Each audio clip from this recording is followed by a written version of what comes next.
Sorry, you were asking. It would be the opposite, the reciprocal of what it was the last time. No, it's C per mass. It's different. It's just a different calculation. No, the refractive index. Yes. Air. So refractive index of the medium is 1, and water is 1.33. So now it's the particle. Yes. Now it's. Well, it's still higher than what the medium. Yeah. Do we need to run like the? Do we need to do the whole determine the regime to get? No. You do just the BHME. We don't do the analytical now. You run the code, so you don't have to do that. Right. So refractive index of air is 1. Refractive index of sphere. That's our water. Because we're going from. And be sure that the size and this are in the same unit. Remember, size has to be the same unit as your wavelength. So this is 0.55 micron.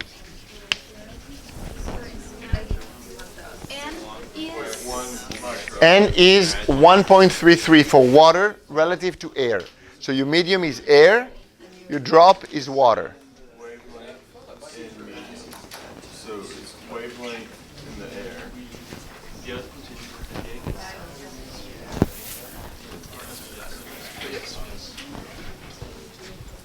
And be careful about units when you divide here.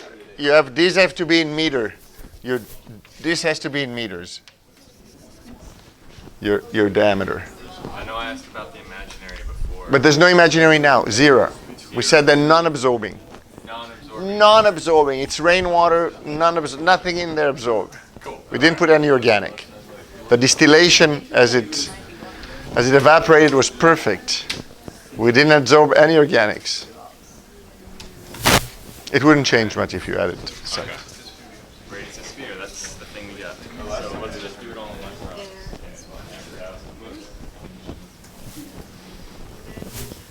I also get 2. So you guys got, then move to another size. This way then, oh, are you still in the middle? Okay. When you finish, if the other have not, then you can move to another size.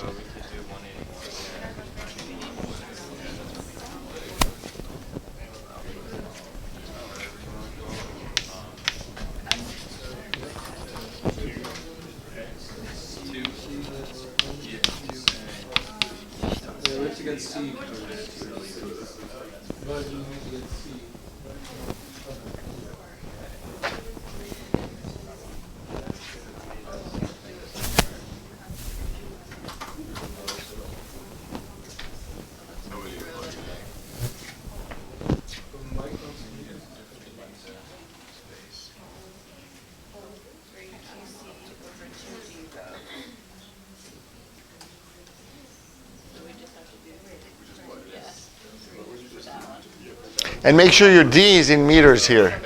D in meter, this one is 1,000. Kilograms per meter cube.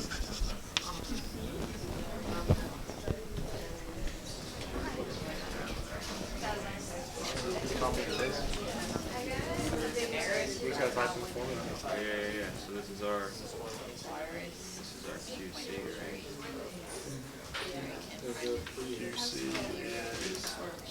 2. Yeah. What did you get? That made sense. What did you get? 2. 2? QC. Ah, you QC because it's very big. Excellent. Light bulb. Excellent. Geometric optics. Excellent. So now you have 2 times 2 is going to cancel. 3 divided by D in microns. So 10 to the minus 6, whatever it is. Rho is 1,000. In microns, or did you say In meters, I mean. So 10 to the minus 6. Yeah, in meters. So calculate what it is and we'll put it on the board. What? How much? And your size is 10. So you're 322. 322. Okay. Good enough. Move to another size.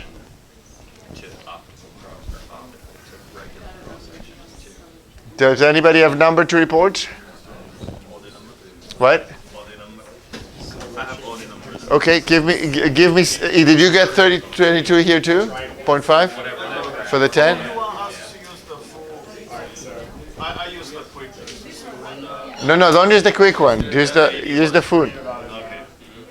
No, AD is not going to work well because you're far from. I just realized that. Not for all of them. Yeah, in meters square per kilogram. Do you have a value for me? That's for one? 5,000?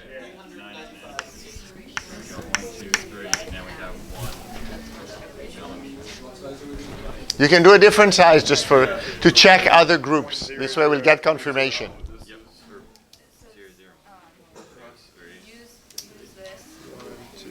Yeah, 4, sorry. 1, 0, 0, 1. 0, 0, 1. Oh, you want to do this in MATLAB? Cool. So you just close this. I think we only need the 2 at the end. Red. That's what C over mass. So why is it on this here? This isn't. Alright, go to me Is that not cube? Why was I thinking that was cube? We'll just write some math equation here. So yeah, let's just start doing this. Is it like R, you just like type in? Yeah. It just does it automatically. Okay. Yeah.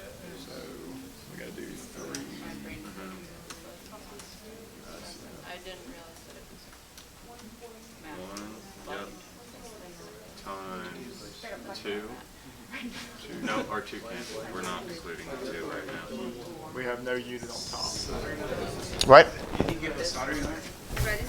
I don't think I have one here. I can ask again. We have one in the lab. I can bring it Monday, but that's late. Yeah. Okay. Sorry. That's fine. I can't go in what I was going to do because the power and the It's all in the red. comes into that big yellow box, and I don't want to take that apart. Yeah. So And it looks like the serial connector on that cable is very, very flaky. I see. So do you think So that that's? maybe that could be it. I see. Shit. And That's we don't fine. have I've got- another like, I've cable, got- and there's no other cable with the Not, 3. not with the 3. So only yeah. 2 for these are the 2 for the hypersized. That's so far that I found. Okay. Yeah. So like I said, I went at home. The other possibility is to, to use that other tower, but then I don't know how easy it is for you to move it around and stuff. Yeah. Yeah. I mean, tomorrow. Okay. Thank you. Thank you. 121. For which one? Point 1, I get 121. I was just told. 171? Sorry. What did you get? 3. Only 3 for the giant raindrops A low attenuation per mass. per mass. Right, that makes sense. You get a lot of light through raindrops. I'm missing 100 and 0.01, and some of these may be wrong, so tell me. What? No, it's D. Diameter in meters, 2 times 1,000. Times 2 times 1,000. For 100, what did you get? How much did you get? Nobody gives you code like this. 3. You also got 3. Nice question.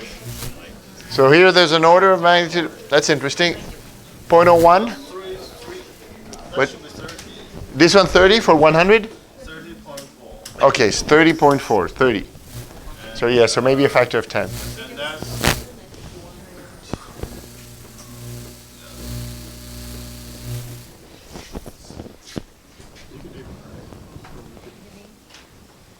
Do it all again. 1.77? Yeah. Okay. If you wanted to What? do a whole bunch or put it 177 for inside, 0.0. prompted. This one is 171 for 0.1. For 0.01, you got 0.177. Well, that's. Maybe you didn't divide by 1,000? The density? Density is not 1, it's 1,000 in meter cube per kilogram. Okay? So we have, I think we got the solution. So the solution goes like this. What you guys found is that beam attenuation per mass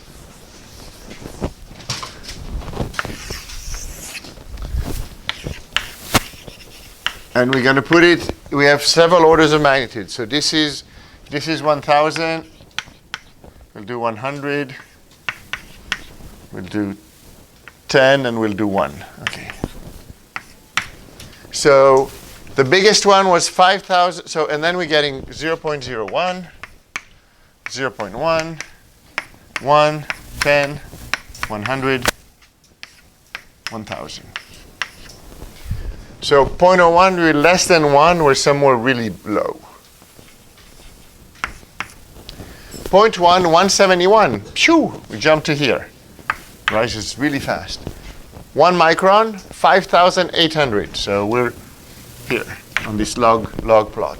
10, 322. We're back down here. 130. Here. And 3. We're here. So something like, remember those resonant plots we saw? You just made one. So what size is most efficient to block light, to scatter light, to attenuate light for drops in the atmosphere? 1 micron. Or around 1 micron. Somewhere between 10 and 0.1, you get the most bang for the buck. So can somebody go on Wikipedia and ask about and check fog and tell me something about the size of droplets in fog, just to see if we're consistent?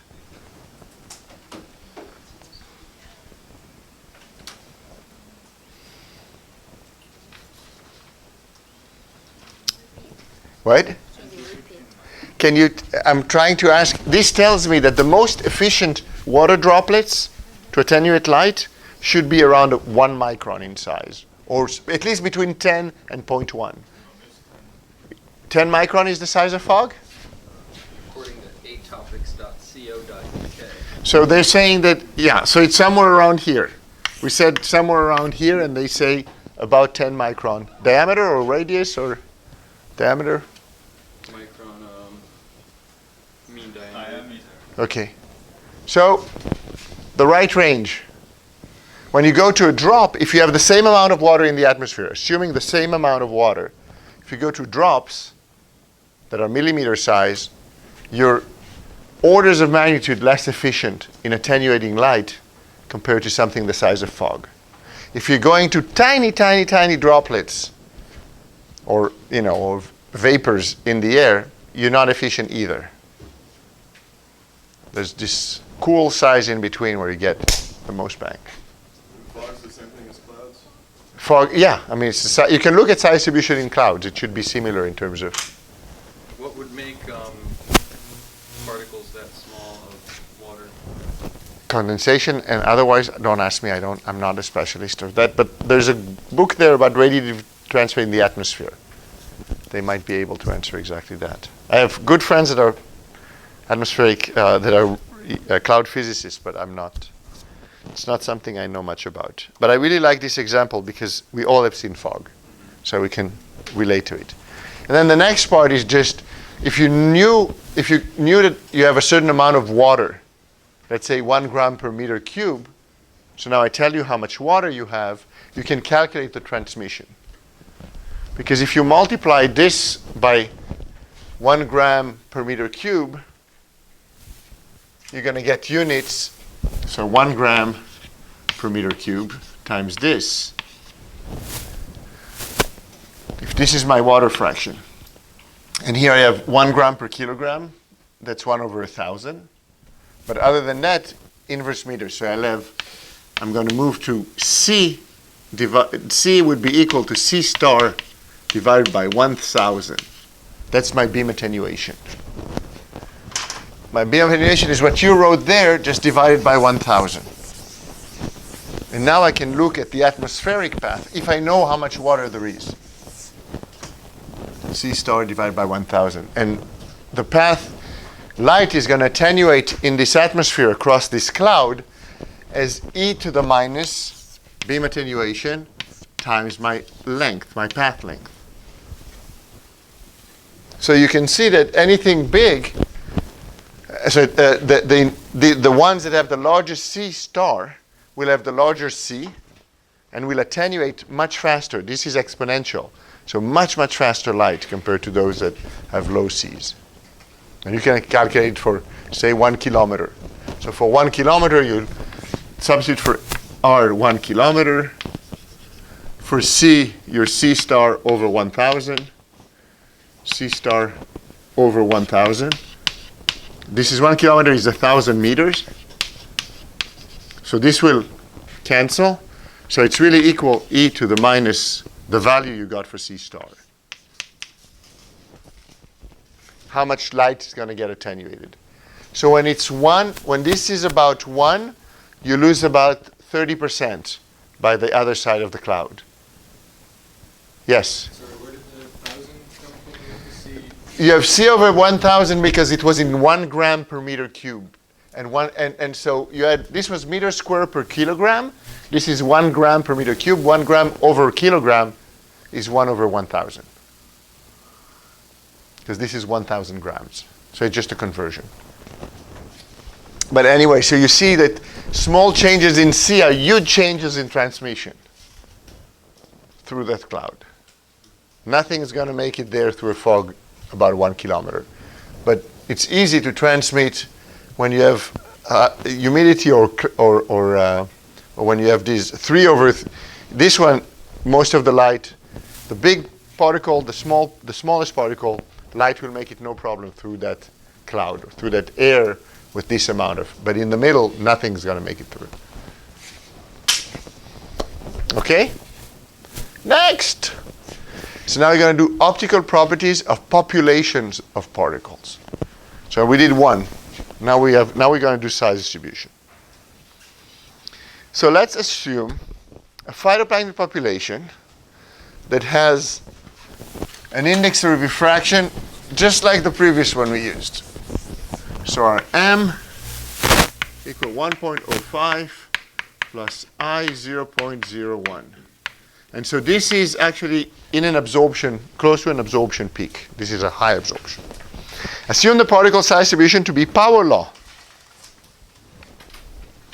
So my particle size distribution is power law, where ND, this is N, this is D, equals 5 times 10 to the 4, D to the minus 4, diameter to the minus 4, particles per milliliter per micron, ranging from 0.2 to 100 micron. And this is it. What unit did I say it had? Particles per milliliter per micron. So this is per milliliter. So milliliter to the minus 1, micron to the minus 1. Units are really important. It's really easy to go all over. Subdivide this range logarithm into 35 size bins. Assume a wavelength of 440 nanometer.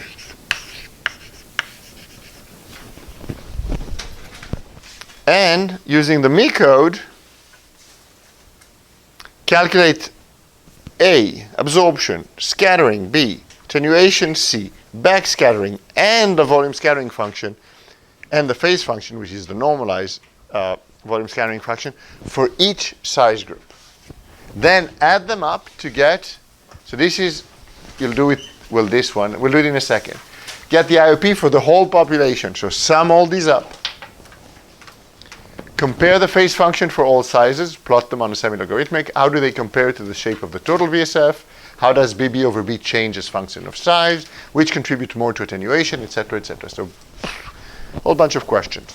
So first, let's open Col BH, varied sizes, part 2. Okay? Just so we have a sense of what's up. Col BH, varied sizes, part 2. Here it is. So now instead of letting you put it in when it asks you each time, you have it already written into it. So I'm just checking that it's indeed correct. So far, so good. D mean 1 to, no, we said it's 0.2 to 100. So I have to check that. My minimum diameter is 0.2 micron. It's not 1. I have 100 is my biggest particle in the size population. And I have 35 interval. I'm going to cut my size distribution to. Here I'm calculating the logarithmically, I'm separating all my boundaries. It's very, you don't have to go through the calculation. It's just, how do I decide to, it's just a simple formula that will give me logarithmically distributed size bins here for my size distribution. Then I'm going to do a loop over all these size bins, and it's going to plot what I've asked you to do. So it's already going to plot in figure 1 the Q for each size, the Q scat, which is QB, QX, which is QC, and the difference, which is QA. It's going to give me the backscattering. These are all efficiency factor, and the ratio of the backscattering efficiency factor to the total.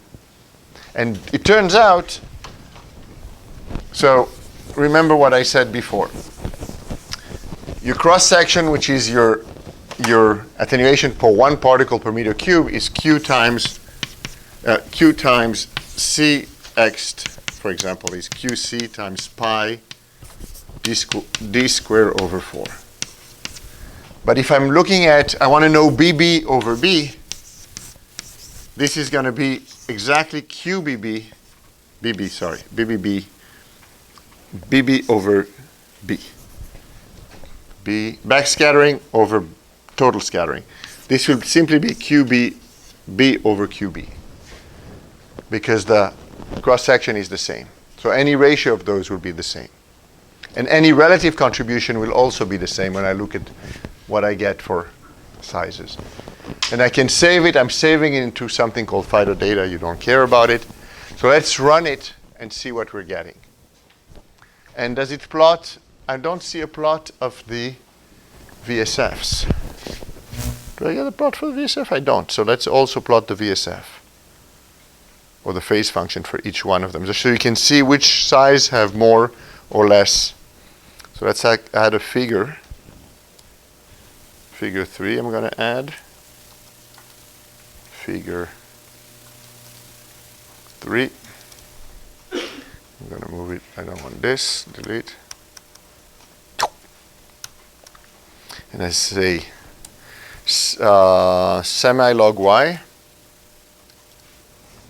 And I want to, actually, yeah, semi-log y, because my x-axis is going to be the angles. What's my angle? My angle is called ang. Ang is angle.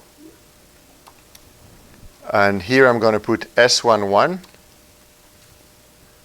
S11. And I'm going to do it with just a line. Let's hope for the best. The title will be phase function. Phase function. And the X label is simply going to be degrees.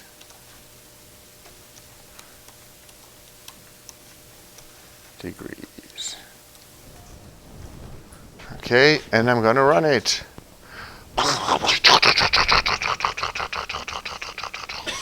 So let's do one thing at a time. Let's see what it tells me. So here I get QA for each of these size bins, QB for each of these size bins, QC for each of these 35 side bins in my population. And I see that they're doing exactly what I expect. My QA are increasing. These are the efficiency factor. They get to 2 in geometric optics limit for QC, 1 in 1 for QA and QB. Just like theory tells me they should. This is QBB. I know nothing. I don't have intuition to BB and large particle. See all kind of oscillation. But QBB over QB is the same as BB over B for these different sizes. And what you see is that very small particle. You remember in the Rayleigh limit, this should be 0.5. So if I had even smaller particle, I'll get to 0.5. Rayleigh limit. And then it goes down and then comes up again when we go to bigger particles. Okay? So that means for that specific range. For each size of this particle, I have a different. This is the 35 size bins that I divided my population into, that obey this kind of size distribution, the one I showed you. Now, how do I do the calculation? If I FD, this is my FD, ND to D.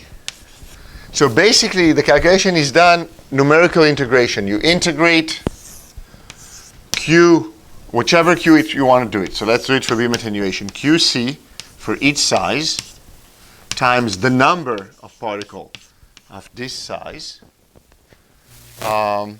which I get from the size distribution. What else do I need to multiply by? I need to multiply by the cross section times pi d squared over 4 from d. If I want to do it for the whole population, it's going to be d min to d max. If I do it only for part of it, it's going to be, say, for the first one, it's going to be from d min to d1. That's my first one. And that's going to be the contribution of the first one, dd. And instead of nd, I'm putting the one that I told you. So the one, it goes like something times d to the minus 4. This is d to the minus 4 times a parameter. It goes here. And that's basically what I do there. I sum the contribution of particles. And the third one is the VSF, and here I get the VSF of all the size. So which one do you think is the VSF of the smallest particles in my population? Which one is my smallest? The most smooth, correct, and the one that has the highest backscattering to total scattering ratio. So this one. While the largest one is the one that speaks the most forward. That's my largest particle. So this is going to separate the different sizes. Exactly. So now I'm going to move to another program I wrote that's going to sum them up and give us, for these particles, for this population, the summation. So I think this is the next question. Let's see what I'm asking there. This is solving for Each bin. for each Exactly. Each bin in my size distribution. Because I decided to 35 bins. not like you're computing scattering the solution. It's just like each part. Exactly. It's as if I filter and looked only at the filter rate, at the difference between two filters, and ask how much do they contribute. And now I'm going to lump them all. So to lump them all, I have this code called Young population, which I should have called power law population, but I wrote it when I was still calling it Young. And I was not corrected yet by my colleague in the back there. So here, Young population, clear all. I load back my phyto data. I load the data that you already saved, so I'm not going to redo the calculation. I'm simply going to sum them based on my size distribution. And I have some conversion from particle to micron cubed, and then I'm going to plot it. So I get the B per bin. So what I showed you was actually not summed for each bin. It was just the sizes for each size before I applied the size distribution. So what I did here is simply what I did previously in this is simply look at each one of the sizes, not do any summation, just ask what's the properties of a particle of this size. You're exactly right. And these are the property of each size, just like we did before. And now I'm going to multiply each one this way and integrate to get for each bin and then sum all the bins together, which is what I'm doing in this population one. Okay, so I'm going to run this. It's going to load the data I saved before, and it's going to run it and give me new plots. Let me close all also. If you do clear all and close all, it's gonna close all the windows and then just do these ones. So here is what do I have here? I have the first one is this VSF that of each bin, and then they're summed together. And you can see that you still had for each bin these resonances, but once you integrate over all sizes, you don't have the oscillations anymore. Those go away. Yes? What did you run in the Young population? I didn't have to change anything except to say close all to close the windows. I added that. It's reading in the data we just ran before, which was for each size. So this one lumps. If it does all the particles, why do we even bin the data? And you can't just sum all the particles. Because I wanted to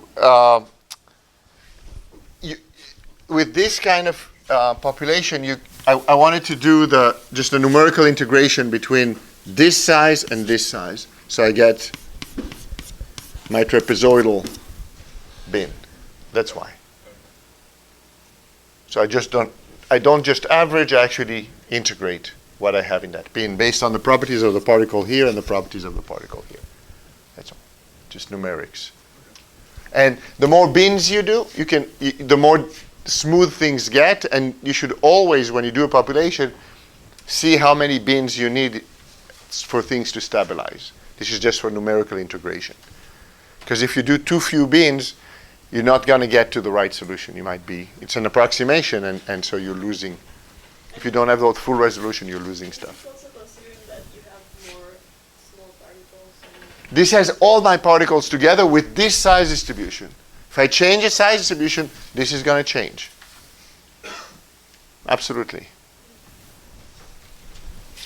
So this is one. What do I have on my... So the first one is the VSF. Figure 2 is beam attenuation for each bin.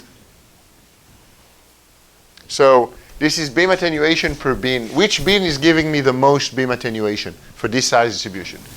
Guess what? It's the one at 3 micron that I get the most out of for the beam attenuation. And B per bin is similar, but slightly. Because of absorption, I get more contribution from the small stuff here. That's efficient absorber. And I don't know why I did figure 6 over there, but if we go to figure 6, we get that. The per bin, and you get also BB per bin. You can see that these guys contribute more to BB, to the total BB, than these guys do. But now if I sum all those up, which I should have done, it's in here. So I have C per B, I have C, B, and A. Now I can ask the software, what is your absorption coefficient? 0.04. What is your scattering coefficient? 0.06. What is your beam attenuation? 0.1 inverse meters. These are all in inverse meters. So I lumped, this is the sum of all these bins. So I took a whole population, got one absorption for it. Do we input the size distribution? It was input in the previous one, and now I think we should change it. I think we say something about changing it. How does the optical? Yeah. So now it says, how do the optical characteristics change if I make it a flatter size distribution, d to the minus 3 instead of d to the minus 4? So let's go back to the one before, to that software before, and change. Now we're going to change the size distribution. We're going to go here, and we're going to do a d to the minus 3 instead of a d to the minus 4. I know it's not here. Sorry, it's in the Jung. It's in the Jung one. Oh, it is in the new one. It's in the Jung that I changed here. The size distribution is in the top here. It's this one. 5, 10 to the 4th, d to the minus 4. Now let's change this to d to the minus 3.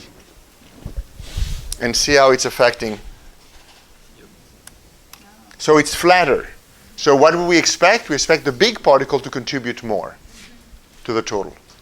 And overall, because they're bigger and the numbers are the same, I'm going to get more beam attenuation, more scattering, more absorption.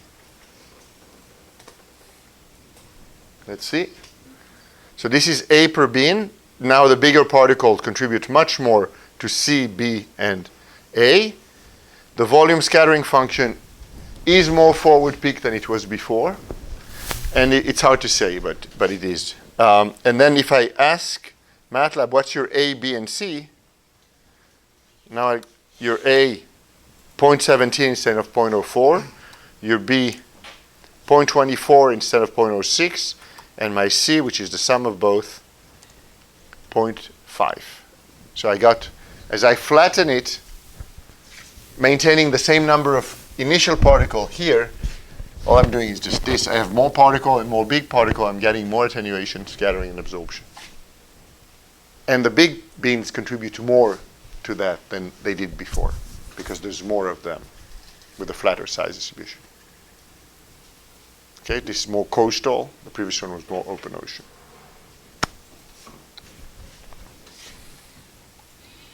You have a question? You Rush. answered. Yeah. Choose. Sure. You answered it. Oh, I answered. Excellent. Now, do the results change significantly when we use 100 beans? So let's do that. Let's do the several. How does your answer change if the range is 1 to 100, or the range 0.2, or instead of 0.2 to 1? So where do we change that? We can also in the Jung one. Let's see what happens if I truncate my 0.2. How much does my 0.2 to contribute? So here, I have to go to the previous one and start. Yeah, I have to go to the previous one and start instead of at 0.2 for d min. I have to start my d min instead of 0.2 is going to be 1. So I'll do this. I'm going to run it. D min. Is here. Oh, yeah. And I'm going to run it. It's going to automatically save it on top of the previous file. And now I'll go back to Jung, to the sum one, to the one where I sum everything. And I'm going to keep the size distribution the same. And then I'll see how much C, B, and A got reduced because I have less. I don't have the 0.2 to 1 fraction. So I ran it. I have, and now I'm going to ask MATLAB what is my A, B, and C and compare it to just the previous run. So my A is 0.15. Before it was 0.15, it was 0.17. So I lost I lost 0.02. The fraction between 0.2 and 1 micron contributed 0.02 to my absorption. How about scattering? 0.234. Before it was 0.248. So 234, I lost about 0.014 of scattering. So they didn't contribute a lot to scattering, less to scattering than they contributed to absorption, these 0.2 to 1 micron particles. And C with the other one was 0.41239, about 0.02 I lost. So I lost about 5% to total attenuation just from the particle from 0.2 to 1. Okay? And the next thing is it different if I have more beans? Let's try that. So we know what we got here. And let's add more beans to the, just to know, did we do enough beans, did we do due diligence in building our size distribution? So let's have, instead of an int 35, we'll put 100. But before I run it, I want to write on the blackboard what we just had so that when I run it, I get it correctly. I know what to compare to because it's going to spit out a whole bunch of things that I don't want. So A, B, C. I know I have a truncated size distribution. This is 0.16. B is 0.234. And C is 0.392. Okay, so now I'm going to do 100 truncations instead of 35 size bin and see if it matters. Maybe it doesn't. Or maybe it's, so this is just my numerics. Am I integrating, do I have enough bins in my size distribution? And we're going to keep the range from And we keep the range from 1 to, just the same range as before so we can compare. So I go back to this guy. All I changed was this, and int is 100, from 1 to 100. Run it, crunch it, it finished. Go back to Jung population, run it. You see that these are much smoother because I have more beans. And now I'm going to ask MATLAB to tell me what it's A, B, and C. A, B, and C. It's slightly different, but it is different. This one is 0.148. This one is 0.22. So I should do a bigger discretization. This is 0.37. So if I want an accuracy, of 2 or 3 points after the decimal, I have to discretize more. This is just numerical error. It has nothing to do with anything else. So you keep doing that. You keep multiplying until things stop changing within the uncertainties you're interested in. And this is all modelers do it. Modelers that do ocean currents, they change their grid smaller and smaller until things stabilize, etc., if they can. So awesome. Should we continue or take a break? Yes. I have a question though. So, Shoot. It might have been gone over in a lecture or something, but if you have, let's just say, 2 particles with a fine scattering function, how do you add it up to get the complete scattering, or can you not do it from? You just add it up, just like you said. You add it up. This is Bayes' law. Bayes' law is you add. If I have absorption X for population X, or absorption A1 for population X, absorption A2 for population 2, I put the 2 populations together and mix them. I should add an absorption of A1 plus A2. And that's the same thing as integrating by bins? It's the same thing as well. Yeah, exactly. So it's as if I have particle only of this size, only of this, and then I added them in whatever concentration they're in the field, into my soup, based on some law, which is my particle size division. Exactly. Thanks. Yes? How do you fully get by making the more bins? How that affects? By making more bins, it's because I get a more realistic. So when I look at here, you remember when we look at this plot before, not this one, this one, for example, it was not as smooth. I got a point here, a point here, a point here, and I'm not resolving this smooth feature well. I have one here, maybe I'm missing the peak because I have this side and this size as part of my 35, so I never get this high value. And this is the more sizes you have, the better you're resolving the full population that you have. And since it's just doing a trapezoidal rule, it's just more and more accurate as things go down. Up to a point where your finite machine precision kicks in, but that's going to be when you probably divide it into 1 million size bits. And then just the noise from the computation, from adding numbers together and multiplying numbers together, might be more than the noise from the discretization.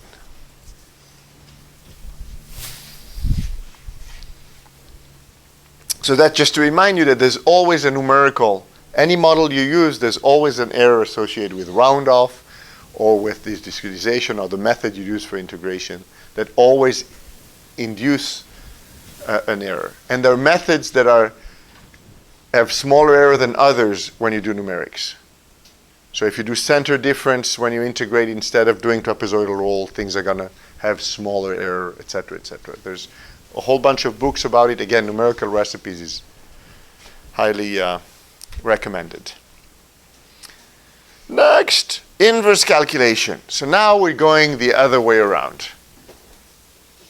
We went forward so far. We knew what we have, how many cells, and we constructed their optical properties. Now I know the optical properties because I have an AC meter. And I want to know how many cells or something about my cells that are in my soup. Okay? How do we go about it? And this is a lot of what Morel and Bricot did in the 80s when they investigated what are the optical properties of phytoplankton. They measure bulk properties of phytoplankton and backed out what are the optical properties of phytoplankton that causes what we're observing. If you knew their size and if you knew their concentration. So using phytoplankton absorption curve obtained with an ACS for Thalassoceras pseudonana, we find that A676 is 0.14 inverse meters. Assuming all cells had the same size, they're all 4 micron diameter, find what's the n prime for lambda 676 nanometer. Assume that you have 5 times 10 to the 4th cell per milliliter in your container. Okay? Can we do that? Use A, absorption equals QA times pi d squared over 4 times n, and the anomalous dispersion code. And notice, so how would you do that? Notice in the anomalous diffraction approximation, QA is not a function of n, and thus the assumed value of n will not affect QA. So the nice thing in anomalous diffraction is the real part of the index of diffraction does not affect my absorption. So if I know absorption, I can go straight to what my n prime should be. So let's look at it. Let's open ad.m. ad.m. MATLAB window. We used it before. It's the first one we used. Okay? So one way to use it is I can experiment. So what do I know from, first I know the following. I know that A equal QA pi d squared over 4 times n.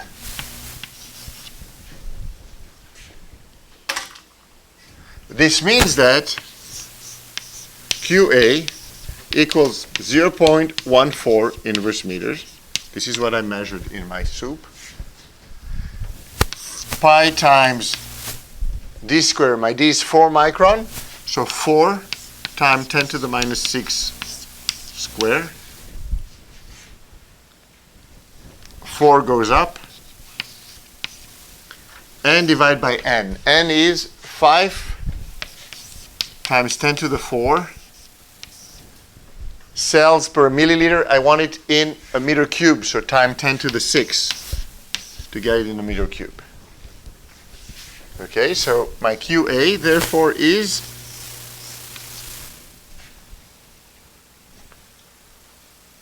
anybody wants, so from here I get 0.464. On the bottom I get pi times 5, let's say 15, times 4, 60, 10 to the minus 12, 10 to the 10, so that's 10 to the minus 2.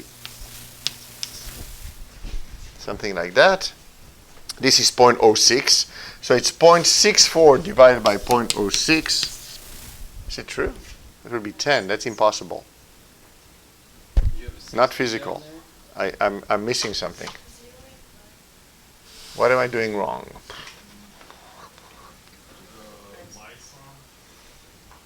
What? So d micron is here, 4 10 to the minus 6 squared.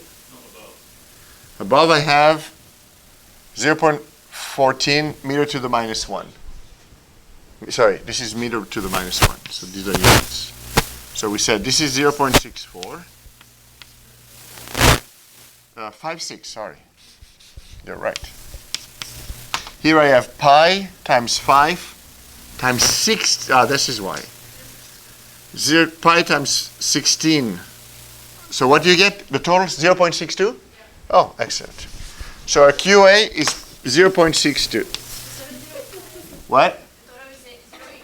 0.89. Is this can this value exist? QA of 0.89. Yes. Yes, because QA is bounded by 0 and 1. It can be slightly higher than 1 if you get into this resonant regime where things pop in and out of the cell, inside the cell. So what I showed you before is QA typically goes like this to 1. But if you have, this is diameter, 1 to 0, but you can have, if you run the me code, you'll see that you can have it even going above 1 at the place where you have resonance and scattering, because you can get the light to bounce inside the cell when it's resonate with this like this, when you're in the peak of scattering. Yeah, I know, but it happens. It's not much more than 1, but it's higher than 1. Okay, so we get a value that's reasonable, 0.89. And we trust Juliana with the arithmetic. Not me. So this has no units. So now let's see what n prime will give me that value. from the code. So I'm just going to explore. And since this is monotonic, I'm going to keep increasing my n prime until I get something. Until I get a QA that I like, that's equal to this. So I'll take this, and it's monotonic, so I know I have one solution only. There's not multiple solutions for it, if it's in this approximation. So I go back to here. I can call it. I can just do AD, but the way you call AD is like this. So what is our wavelength? I forgot. This is 4 in micron. Is it 4? Yes. 676. So 0.676 times or divided by 1.34. That's my wavelength in micron in the water. And doesn't matter what I put in. I can put 1, but it doesn't matter. Or 1.05, it doesn't matter at all for my QA. We'll change it afterwards and we'll see. And my first guess will be 0.01. Strong absorption peak for the imaginary part. Put it in, I get a QA of 0.47. Not enough. Not enough. I need to add more absorption. I need to pump absorption